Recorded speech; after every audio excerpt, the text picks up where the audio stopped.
আব্দুল কালাম কাণ্ড পেতেছে বিধানসভায়। আপনি যদি না বাড়ান, আমি আবার বলছি আপনি যদি না বসেন আমি কিন্তু সাসপেন্ড করে দেবো আপনাকে। বার করে দিন তো ওকে, বার করে দিন একদম ইমিডিয়েটলি বার করে দিন ওকে, বার করে দিন। কোনো কথা তৃণমূলের দুই শিবিরের মধ্যে সংঘাত দেখা যাচ্ছে। কুণাল ঘোষ তিনি কথা বলছিলেন, এই মুহূর্তে কুণাল ঘোষ তাকে বিধানসভা থেকে বের করে দেওয়া হচ্ছে।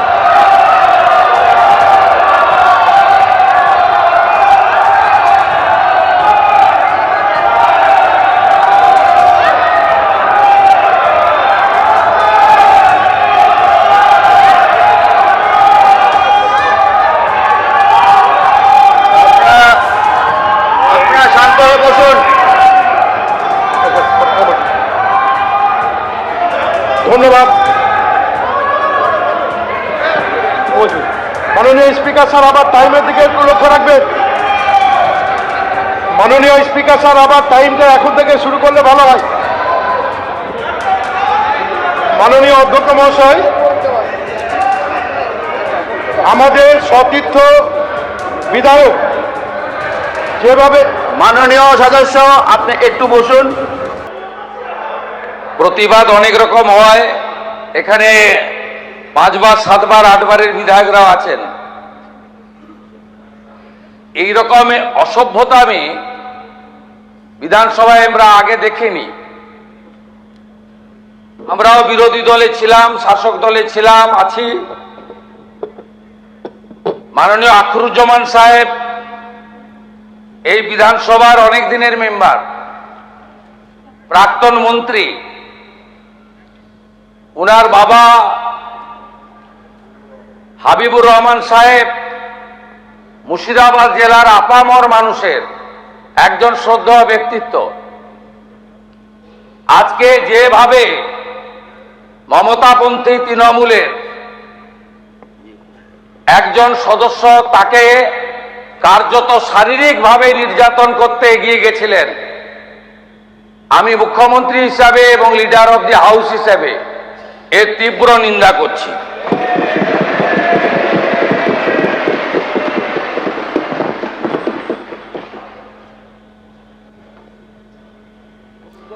কালীঘাটপন্থী তৃণমূল বিধায়ক কুণাল ঘোষ তিনি আখরুজ্জামানকে নিগ্রহ করতে এগিয়ে গিয়েছিলেন, এমনটাই দাবি করলেন মুখ্যমন্ত্রী। এই কুণাল বাবু এখানে বসুন, কুণাল বাবু এখানে বসুন।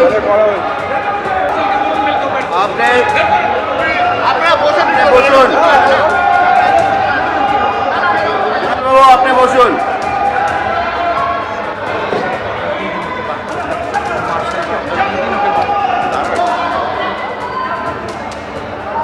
এই কুণাল বাবু এখানে বসুন, কুণাল বাবু এখানে বসুন। আপনি বসুন, আপনি বসুন।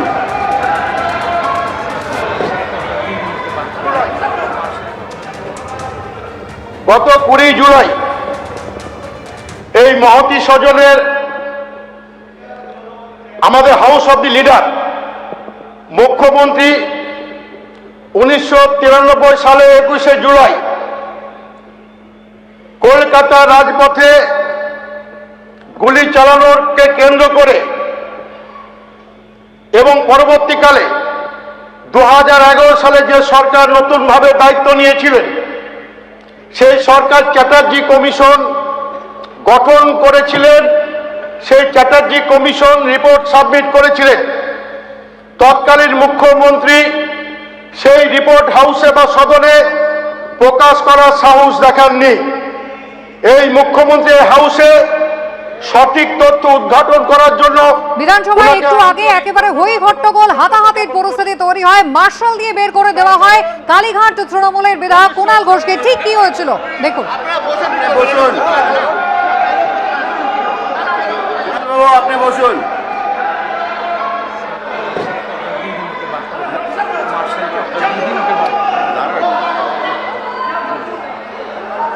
এই কুণাল বাবু এখানে বসুন। কুণাল বাবু এখানে বসুন। আপনি বসুন। কুণাল বাবু আপনি বসুন।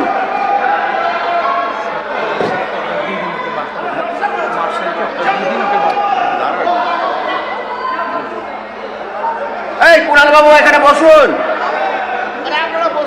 কুণাল বাবু এখানে বসুন। আপনি বসুন। কুণাল বাবু আপনি বসুন।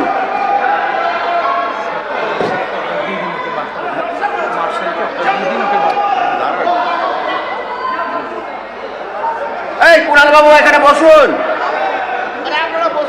কুণাল বাবু এখানে বসুন। আপনি বসুন। কুণাল বাবু আপনি বসুন। উজ্জ্বল মুখোপাধ্যায় আমাদের প্রতিনিধি রয়েছেন টেলিফোন লাইনে। উজ্জ্বল, কি নিয়ে এই গন্ডগোল? এই কুণাল বাবু দেখো, সেটা হচ্ছে যে আজকে হাউসের প্রথম থেকেই আমরা দেখছিলাম যে কালীঘাট তৃণমূলের সঙ্গে ঋতব্রত বন্দ্যোপাধ্যায়ের যে তৃণমূল, তাদের কে বক্তব্য রাখবেন তাই নিয়ে একটা জটিলতা তৈরি হয়েছিল। আমরা দেখি যে মুহূর্তে এই বাজেট শুরু হয় সেই সময় আলিফা তিনি উঠে দাঁড়িয়ে দাবি করেছিলেন যে তাদেরকে বলতে দেওয়া হচ্ছে না। পরবর্তী ক্ষেত্রে কুণাল ঘোষও কিন্তু অভিযোগ করেছিলেন যে তাদের যে নাম দেওয়া হচ্ছে সেই নামগুলো ঋতব্রত বন্দ্যোপাধ্যায়রা কেটে দিচ্ছে। আমরা দেখি দ্বিতীয় হাফে যখন আলোচনা শুরু হয় সেই সময় মুখ্য সচেতক আখরুজ্জামান তিনি যখন বলতে ওঠেন, হঠাৎই কুণাল ঘোষ তার নিজের আসন ছেড়ে বেরিয়ে আসেন এবং আখরুজ্জামানের সামনে প্রতিবাদ জানাতে থাকেন। নজিরবিহীন ঘটনা। অতীতে দেখা গেছে যে কখনো কখনো সরকারি দলের বা সরকারি কোনো বক্তব্যের বিরোধিতা করতে বিরোধীদের ওয়ালে নেমে বিরোধিতা করতে, অধ্যক্ষের কোনো সিদ্ধান্তের ওয়ালে নেমে বিরোধিতা করতেও দেখা গেছে। কিন্তু যেভাবে নিজের দলের একজন বিধায়ক বক্তব্য রাখছেন এবং তাকে বাধা দিচ্ছেন তারই দলের আরেকজন বিধায়ক এবং একেবারে সামনে দাঁড়িয়ে তিনি চিৎকার করতে থাকেন, এই ঘটনা কিন্তু বিধানসভায় নজিরবিহীন। কুণাল ঘোষকে সঙ্গে থাকো।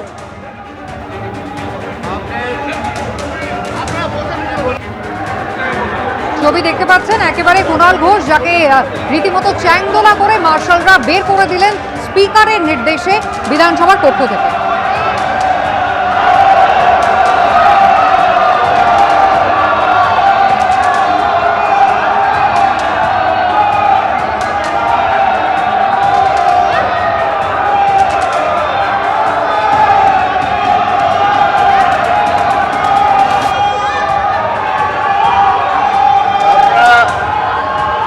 শান্ত হয়ে বসুন।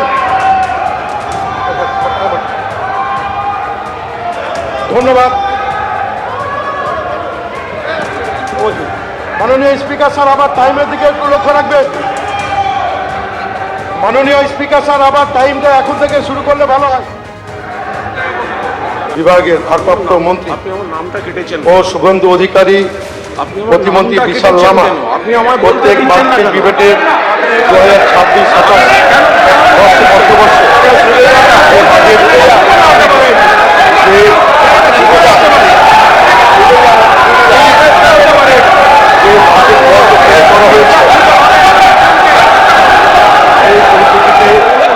আপনি বসুন।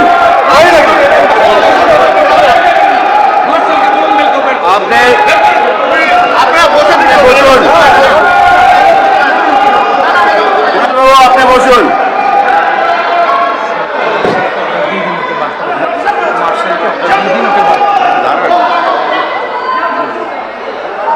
এই কুণাল বাবু এখানে বসুন। কুণাল বাবু এখানে বসুন। শুনে যান না, শুনে যেয়ে বলুন, শুনে যেয়ে বলুন। কুণাল বাবু আপনি যদি না বসেন, কৃষ্ণেন্দু অধিকারী আমাদের প্রতিনিধি রয়েছেন টেলিফোন লাইনে। কৃষ্ণেন্দু, যে গন্ডগোলটা তৈরি হলো এর কারণটা মূলত কি? বার করে দিতে বাধ্য হবো আপনাকে। দেখো, তুমি জানো যে আজকে স্বরাষ্ট্র দপ্তরের বাজেট বক্তৃতা কিছুক্ষণ পরেই মুখ্যমন্ত্রী সে বিষয়ে জবাবি ভাষণ দেবেন। তার আগে মুখ্য সচেতক আখরুজ্জামান তিনি বলতে শুরু করেন এবং স্পিকার নির্দেশ দেন আখরুজ্জামানের নাম ঘোষণা করেন, তিনি বলবেন। আখরুজ্জামান যখন বলতে শুরু করেছেন জাস্ট সেই সময় আখরুজ্জামানের একদম টেবিলের সামনে এসে, চেয়ারের সামনে এসে কুণাল ঘোষ মুখোমুখি দাঁড়িয়ে পড়েন। কুণাল ঘোষ নিজের বসার জায়গা থেকে আখরুজ্জামানের জায়গায় চলে আসেন, সেখানে মুখোমুখি এসে বলেন, আপনি কেন আমায় বলতে দিচ্ছেন না, আপনাকেও তাহলে আমি বলতে দেবো না। এবং এই পরিস্থিতি এমন তৈরি হয়, হতচকিত হয়ে যায় সবাই। নজিরবিহীন ঘটনা। মুখ্য সচেতক বলছেন, সেখানে কুণাল ঘোষ নিজের চেয়ার ছেড়ে একদম তার মুখের সামনে এসে বলছেন, আপনাকে বলতে দেবো না কারণ আপনি আমাকে নাম কেটে দিচ্ছেন। তখন মুখ্যমন্ত্রী উপস্থিত আছেন সদনে এবং মুখ্যমন্ত্রী অধিবেশনে এরপরই বক্তৃতা দেবেন এবং মুখ্যমন্ত্রী তিনি উদ্বেগ প্রকাশ করেন। হইচই শুরু হয় যে একজন বিধায়ক আরেকজন বিধায়কের উদ্দেশ্যে একদম কটূক্তি করছেন মুখোমুখি। চারিদিকে সমস্ত বিধায়করা হইচই শুরু করে। তখন পরিস্থিতি শান্ত করার চেষ্টা করেন অধ্যক্ষ এবং এই পরিস্থিতি বেশ কিছুক্ষণ চলে। তারপর অধ্যক্ষ বলেন, যদি কুণাল ঘোষ নিজের চেয়ারে না আসেন তাহলে তাকে বের করে দেওয়া হবে। তারপর মার্শালকে নির্দেশ দেন এবং মার্শাল চ্যাংদোলা করে কার্যত কুণাল ঘোষকে বের করে আনেন। কুণাল ঘোষ আপাতত লবিতে বের করে দেওয়া হয়েছে তাকে এবং তার সঙ্গে শোভনদেব চট্টোপাধ্যায়, আলিফা আহমেদ বা যারা তাদের কালীঘাট তৃণমূলের যারা বিধায়করা আছেন সেই বিধায়করা তারা বাইরে বেরিয়ে এসছেন। বাইরে বেরিয়ে কুণাল ঘোষ যেটা অভিযোগ করছেন যে অতীতেও হয়েছে এবং আজকের ক্ষেত্রেও হয়েছে, বারবার শোভনদেব চট্টোপাধ্যায়ের তরফ থেকে নাম দেওয়া হচ্ছে যে সেই বাজেট বক্তৃতার উপর বলবেন কুণাল ঘোষ, কিন্তু সেই নাম কেটে দেওয়া হচ্ছে এবং কেটে দেওয়া হচ্ছে সেটা হচ্ছে ঋতব্রত তৃণমূলের তরফ থেকে। তুমি জানো যে অফিসিয়ালি ঋতব্রত এখন বিরোধী দলনেতা এবং এই যে কালীঘাট তৃণমূল এবং ঋতব্রত তৃণমূলের যে দ্বন্দ্ব সেটা একদম প্রকাশ্যে চলে আসে এবং তাদের নাম বাদ দেওয়া হচ্ছে এবং তার পরিবর্তে আলিফা আহমেদকে বলতে বলা হচ্ছে। একেবারে তুমি আমাদের সঙ্গে থাকো। শুভেন্দু অধিকারী, মুখ্যমন্ত্রী শুভেন্দু অধিকারী তিনি উপস্থিত ছিলেন এবং তিনি বলছেন এই ধরনের অসভ্যতা এর আগে বিধানসভায় তিনি দেখেননি। দেখুন। অধ্যক্ষ মহোদয়, প্রতিবাদ অনেক রকম হয়, এখানে 5 বার 7 বার 8 বারের বিধায়করাও আছেন। এই রকম অসভ্যতা আমি বিধানসভায় আমরা আগে দেখিনি। আমরাও বিরোধী দলে ছিলাম, শাসক দলে ছিলাম, আছি। মাননীয় আখরুজ্জামান সাহেব এই বিধানসভার অনেক দিনের মেম্বার, প্রাক্তন মন্ত্রী। উনার বাবা হাবিবুর রহমান সাহেব মুর্শিদাবাদ জেলার আপামর মানুষের একজন শ্রদ্ধেয় ব্যক্তিত্ব।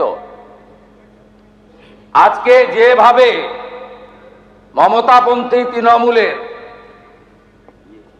একজন সদস্য তাকে কার্যত শারীরিকভাবে নির্যাতন করতে এগিয়ে গেছিলেন, আমি মুখ্যমন্ত্রী হিসাবে এবং লিডার অব দি হাউস হিসাবে এর তীব্র নিন্দা করছি।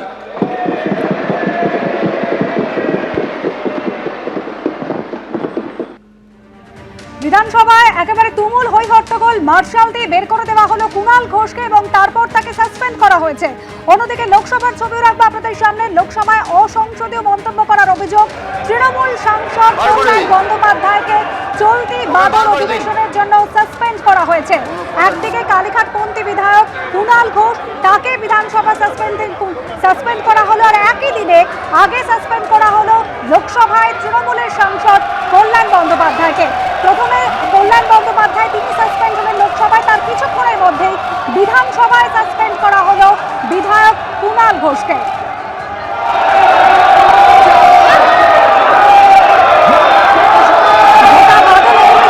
সাসপেন্ড করা হয়েছে তৃণমূল সাংসদ কল্যাণ বন্দ্যোপাধ্যায়কে। অন্যদিকে আখরুজ্জামান বিধানসভায় যখন বক্তব্য রাখছিলেন কুণাল ঘোষ সামনে এসে কথা বলতে শুরু করেন, আর সেই সময় মার্শাল দিয়ে বের করে দেওয়া হয় বেলেঘাটের তৃণমূল বিধায়ক কুণাল ঘোষকে। বিধানসভায় সাসপেন্ড করা হয়েছে তাকে। মাননীয় অধ্যক্ষ মহাশয়, 68 নম্বর দাবির বিষয়ে পশ্চিমবঙ্গ সরকারের মুখ্যমন্ত্রী এবং স্বরাষ্ট্র পার্বত্য বিষয়ক বিভাগের ভারপ্রাপ্ত মন্ত্রী ও শুভেন্দু অধিকারী, প্রতিমন্ত্রী বিশাল লামা প্রত্যেক বাজেট ডিবেটের 2026-27 অর্থবর্ষে যে বাজেট যে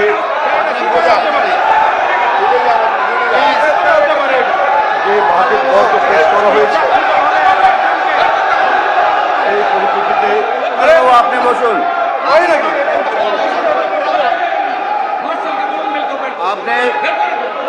আপনি বসুন, আপনি বসুন।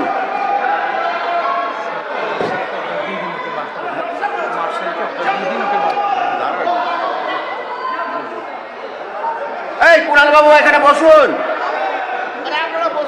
কুণাল বাবু এখানে বসুন। ফিরে যা না, ফিরে যেয়ে বলুন, ফিরে যেয়ে বলুন। কুণাল বাবু আপনি যদি না বসেন, আমি আবার বলছি, আপনি যদি না বসেন আমি বার করে দিতে বাধ্য হব আপনাকে। বার করে দিন, ওকে বার করে দিন। কোনো কথা শুনবেন না।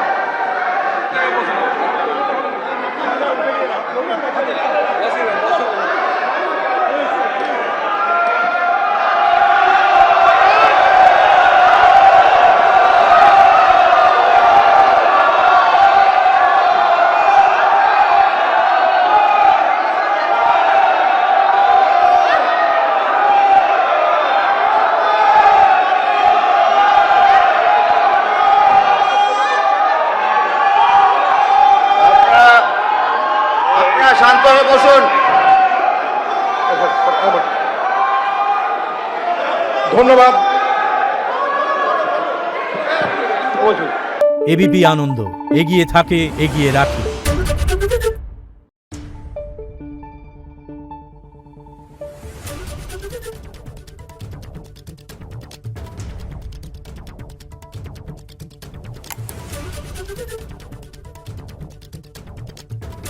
Thank you.